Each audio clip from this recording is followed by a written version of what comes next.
Jamming out to my favorite tunes is a regular thing, and these days iPods or MP3 players are easy to obtain with just a couple C notes. Simply download and press play, but it wasn't always this easy. The evolution of music players is a long story, but today we're celebrating vinyl records. And here on White Avenue, Edmonton, Foosh is known for their old school tracks. The store opened 12 years ago, and it started out as like a clothing record shop.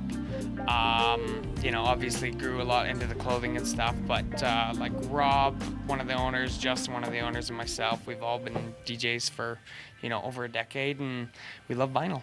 Love vinyl records. Is it because like it's kind of the old school feel of it, or does it sound better? Like how's the sound quality? It you know, it does sound better. You know, you do get the crackle and pop that comes with a record, but it's real. You know, it's actually creating the sound through vibration, and it's analog. Analog is usually a lot better, and it sounds really warm and full and special too. You know, you get, you know, grooves and a cover and a picture instead of just like, you know, a song with text on your iPod, you know?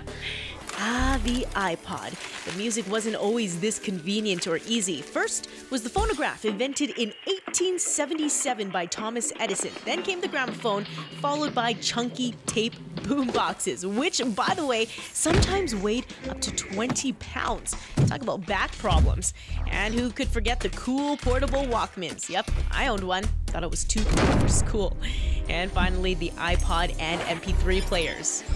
What kind of people come in and buy records? Is it people who, you know, have that appreciation for music, for the evolution of music, or, you know, people like hipsters coming in, they're like, I love collecting vinyl records? Well, it's funny, like I think vinyl sales for, you know, like bands and stuff like that have grown quite a bit over the last, you know, decade, 5 years or so. Like it's kind of gone up after digital kind of came in and took over and kind of slowed the vinyl down. But now you see everyone kind of buy records, DJs to just random people who just, you know, like the idea of buying records and listening to tunes at home on a turntable.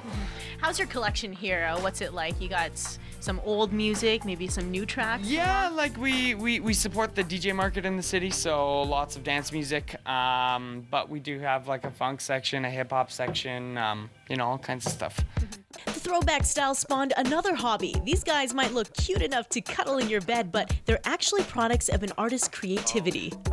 The vinyl art culture is basically an extension of both, you know, art looking to change, you know, from the conventional means of oil paintings or whatever, or also street art like graffiti, and go into a form that we can kind of associate with our childhood, and also something that's a little more disposable that we can play and change and cut and use all kind of means to just mess around with.